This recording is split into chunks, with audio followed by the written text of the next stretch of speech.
میرے بھائیو، سیدنا یونس علی نبینا علیہ الصلوۃ والسلام کی شخصیت بڑی غیر معمولی شخصیت ہے، اس حوالے سے کہ یہ پیغمبروں میں واحد پیغمبر ہیں جن پر اللہ تعالیٰ نے ان کی لغزش کے سبب عطاب فرمایا۔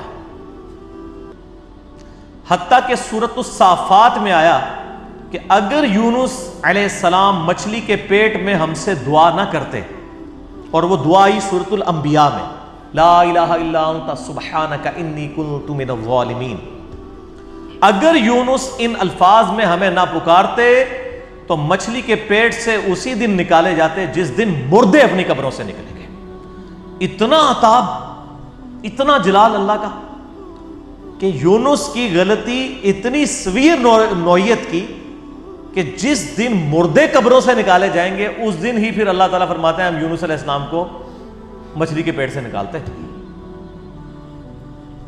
اور دعا بھی دیکھیں، سورۃ الانبیاء میں آئی، لا الہ الا انت سبحانک انی کنت من الظالمین، لا الہ الا انت، کوئی نہیں معبود سوائے تیرے، سبحانک، اے اللہ تو تو پاک ہے، تو تو غلطی نہیں کر سکتا، انی کنت من الظالمین، میں تو انسان ہوں، غلطی کروں گا۔ کیا زبردست انداز ہے جی توبہ کرنے کا۔ اللہ تعالیٰ کی جو پاکی کی صفت ہے اس کو ٹریگر کیا ہے کہ اللہ تجھ سے تو غلطی نہیں ہوتی، میں تو بندہ ہوں، غلطی کروں گا۔ اور اللہ کو اتنی پسند آئی یہ کلمات، اور اس کے ساتھ الفاظ ہیں کذالک ننجی المؤمنین، ہم ایمان والوں کو بھی اسی طریقے سے نجات دیں گے جو یونس کی طرح ہم سے دعا مانگے گا۔ اور جامعہ ترمذی میں صحیح سند کے ساتھ حدیث ہے، جو شخص بھی یونس علیہ السلام کی دعا کے ساتھ اللہ کی طرف متوجہ ہوا، اللہ اسے کبھی محروم نہیں لوٹائے گا۔ یہ اسماء اعظم ہے۔ میرا ایک کلپ 4 لاکھ سے زیادہ لوگ یوٹیوب پہ دیکھ چکے ہیں۔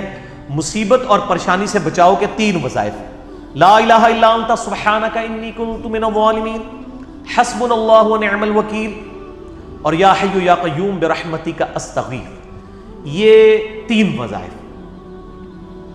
یونس علیہ السلام سے غلطی جو ہوئی وہ قرآن حکیم میں سورہ یونس کے اندر، سورۃ الانبیاء کے اندر، سورہ الصافات کے اندر اور باقی صورتوں کے اندر ٹکڑوں کی فارم میں، سورہ صاد میں بھی یہ ٹکڑوں کی فارم میں پوری کی پوری ایک ان کی سٹوری آئی ہے، وہ میں کمبائنڈ فارم میں آپ کو بیان کر دیتا ہوں کہ یونس علیہ السلام کو بالکل اگلے پیغمبروں کی طرح اللہ تعالیٰ نے یہ حکم دیا تھا کہ تمہارے جو مخالفین ہیں ان کو جو الٹیمیٹم دیا جائے گا اس کے بعد ان کو تباہ و برباد کر دیا جائے گا۔ لیکن پیغمبر کا یہ کام ہوتا ہے کہ وہ فائنلی اپنا علاقہ چھوڑنے سے پہلے اللہ تعالیٰ کی طرف سے جو پراپر آفیشیل پرمیشن ہے اس کا انتظار کرتا ہے، وہی کی فارم میں۔ پھر اللہ تعالیٰ حکم دیتا ہے، جس طرح کہ موسیٰ علیہ السلام کو حکم ہوا کہ رات کے وقت بنی اسرائیل کو لے کے نکلو، تو اس وحی کا انتظار کیا، رات کے وقت کا انتظار کیا، لے کے نکلے، اللہ کی تائید حاصل ہوئی۔ یونس علیہ السلام کو بھی بتا دیا گیا کہ بھائی تمہارے مخالفین کو 3 دن کی یہ مہلت ہے، اگر یہ ایمان لے آئے تو ٹھیک، ادروائز ان پہ عذاب آ جائے گا۔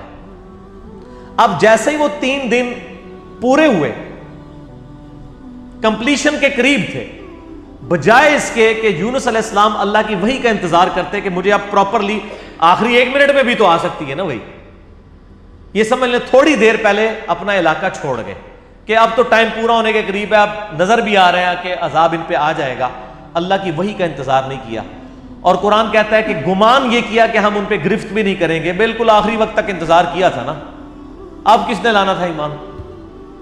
لیکن پیغمبروں کے لیے چھوٹی سی لغزش بھی اللہ کے حضور جو ہے وہ بڑا معاملہ ہوتا ہے، کیونکہ ان کا رتبہ بلند ہوتا ہے۔ اب یہاں سے یہ نکلے غصے میں بھرے ہوئے، اللہ طرف ماتا نکلے اپنی قوم پہ غصے میں، اور گمان کیا کہ ہم ان پہ گرفت نہیں کریں گے، اور یہ سمندری سفر میں نکلے، وہاں سے اپنا علاقہ چھوڑ کے کشتی میں سوار ہوئے۔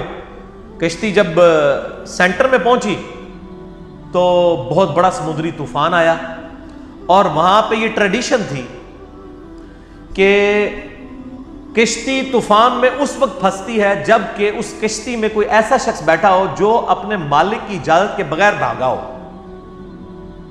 ایسا غلام جو مالک کی اجازت کے بغیر بھاگا ہو، اس کے لیے وہ قرآن اندازی کیا کرتے تھے۔ قرآن ڈالا، حضرت یونس علیہ السلام کا نام نکلایا، ظاہر ہے وہ بھی تو غلام تھے نا اپنے رب کے، بغیر اجازت کے نکلے ہوئے تھے۔ لوگوں نے کہا نہیں نہیں یونس علیہ السلام ہے، یہ تو نیک شریف آدمی ہے, اس نے تو لوگوں کو بھی نیکی کی طرف بلایا. دوبارہ کوڑا ڈالا جائے, دوبارہ کوڑا ڈالا, پھر یونس علیہ السلام کے نام نکلا. تیسری دفعہ ڈالا, پھر یونس علیہ السلام کے نام نکلا. اب لوگوں نے کہا جی ہماری مجبوری ہے. یونس علیہ السلام کو تو پتہ ہی تھا نا. انہوں نے کہا اب یہ آزمائش آ گئی میرے اوپر. ان کو پھینک دیا سمندر میں. قرآن کہتا ہے بڑی مچھلی نے ان کو نگل لیا. قرآن میں دن نہیں آئے. ہمارے ایک سب کانٹیننٹ میں مشہور ہے کہ 40 دن رہے. تورات میں دن آئے 3 days and 3 nights. جونا علیہ السلام, جونا کہا جاتا ہے انگلش میں یونس کو. یونس علیہ السلام 3 دن اور 3 رات تک, یعنی کتنے بن گئے وہ 72 گھنٹے بن گئے. اتنی دیر مچھلی کے پیٹ میں رہے, 3 دن اور 3. اور ظاہر ہے مچھلی کے پیٹ میں, ویل مچھلی کے پیٹ میں رہے, اور پیٹ میں بھی ظاہر ہے وہ میدے میں ساری گرمائش ہوتی ہے. پورا جسم ان کا, یعنی وہ تو اللہ نے ان کو زندگی دی, وہاں تو آکسیجن بھی کوئی نہیں تھی, وہ تو معجزانہ طور پہ ہی زندہ رہے. بہرحال جسم پہ اثرات آئے ان کے, اور وہاں پہ انہوں نے پھر یہ دعا مانگی, لا الہ الا انت سبحانک انی کنت من الظالمین. بس یہ پڑھتے رہے. اللہ تعالیٰ بتایا ہمیں اندھیروں میں اس نے پکارا, اور اللہ نے دیکھے ان اندھیروں میں بھی اپنے اس بندے کی ندا کو سنا. کذالک ننجی المؤمنین, اسی طریقے سے ہم مومنین کو بھی نجات دیں گے جو ہمیں پکارے گا. اور یہاں پہ وہ کہتے ہیں آیت کریمہ بڑا گرم ہوتا ہے جی, وضو کر کے بیٹھو, خوشبو لاؤ. حالانکہ جس شخص نے یہ پہلی دفعہ پڑھا ہے اس نے خوشبو والی جگہ پہ نہیں پڑھا. مچھلی کے تعفن والی سب سے زیادہ جگہ میدے ہی ہوتی ہے. میدے میں ہی سارا تعفن ہوتا ہے. یہ ڈکار آپ جتنے لیتے ہیں سب کچھ گیسیں ساری میدے میں ہی ہوتی ہیں. اللہ کے ذکر کے لیے کوئی پروٹوکول نہیں. صحیح مسلم میں حدیث ہے کہ نبی علیہ السلام حالت جنابت میں بھی اما عائشہ کہتی ہیں اللہ کو یاد کرتے تھے. اور جامعہ ترمذی اور ابو داؤد میں مولا علی علیہ السلام سے حدیث ہے کہ نبی علیہ السلام کو قرآن پڑھنے سے حالت جنابت کے علاوہ اور کوئی حالت مانے نہیں ہوتی تھی. قرآن کے لیے جنابت سے آزاد ہونا شرط ہے. بغیر وضو کے بھی قرآن پڑھ سکتے ہیں, اور باقی اذکار تو جنابت کی حالت میں بھی آپ پڑھ سکتے ہیں. قرآنی دعائیں بھی پڑھ سکتے ہیں قرآن کی نیت کے بغیر, جسٹ ذکر کے طور پہ, کیونکہ آپ جتنے ذکر کر رہے ہیں وہ تو قرآن میں ہے نا. اللہ اکبر بھی تو قرآن کا حصہ ہے, سبحان اللہ بھی ذکر ہے, لیکن اس وقت آپ ذکر کی نیت سے نہیں بلکہ دعا کی نیت سے پڑھتے ہیں. ربنا آتنا فی الدنیا پڑھیں, لا الہ الا انت سبحانک انی کنت من الظالمین بے شک پڑھیں حالت جنابت میں. دروشی بھی پڑھیں, یہ ادھر مشہور کیا جی دروشی بھی مطلب بغیر وضو کے نہیں پڑھنا. یار ہم لوگوں نے کیا باتیں مشہور کی ہیں اللہ کے بندو, یہ ساری جذباتی ڈاکٹرائنز ہیں. ٹھیک ہے جی, دروشی پہ میرا مسئلہ نمبر 56. اور میں آپ کو بتاؤں یہ وہ ڈاکٹرائن ہے جو ہمارے علماء نے کتابوں میں نہیں لکھی ہوئی, صرف عوام کو پٹیاں پڑھانے کے لیے. کچھ ایسے جھوٹ ہیں جو ان کو اتنی شرم آئی کہ کتابوں میں بھی نہیں ہے, صرف پبلک کو پٹی پڑھانے کے لیے. جیسے جی وہ بت رکھ کے آتے تھے اس لیے رفع الیدین ہوتا تھا. اب یہ اتنا بڑا جھوٹ تھا کہ کتاب میں نہیں لکھا انہوں نے. بہرحال یہ ان کی جو جعلی اور کمزور روایتیں ان سے زیادہ کارآمد ہے.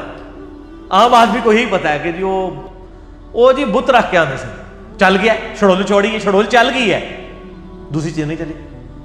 اور پھر ہم بھی پھر اس کا جواب پھر شڑول سے ہی دیتے ہیں, اینٹی وینم پھکی الزامی جواب. اچھا ہم کہتے ہیں اچھا یار یہ منع ہو گیا تھے عید دی نماز پڑھی جائے کدے, کہتے ہیں ہاں تو عید ہی بار بار کر دو. آہو جی اسی تے سوچے ہی نہیں کدے. ہاں تو تہاڈی مولوی نے مت ماری ہے نا کہ اس دن جڑا بت رکھ کے آتے ہو تسی, عید والے دن بھی تو آپ کرتے ہیں, پھر وطر کا بھی کرتے ہیں. بار میں ضمن بات ذہن میں آ گئی کیونکہ مجلس میں پھر اسی طرح گفتگو ہوتی ہے. اچھا تو یونس علیہ السلام کو اللہ تعالیٰ نے پھر نجات دی. پھر قرآن حکیم میں آتا ہے کہ مچھلی نے ان کو اگل دیا کنارے پہ. وہاں اللہ نے قرآن حکیم میں آتا ہے ان کے لیے کدو کی بیل اگا دی. ظاہر ہے کہ جسم پورا ایک وہ اثرات کی وجہ سے جسم کے اوپر نئی ایک کھال ان کی اگی, دوبارہ سے ان کے سارے معاملات ہوئے, اور اللہ تعالیٰ نے ان کو ایک نئی زندگی دی اور ان پہ عطا فرمایا. اس کے بعد معاف کر دیا. لیکن آپ دیکھیں کہ اس غلطی کا ایک تو عتاب یونس علیہ السلام پہ آیا, اور دوسرا اس کا کریڈٹ ان کی امت کو مل گیا. امت کو کریڈٹ مل گیا اس ڈیبٹ کا.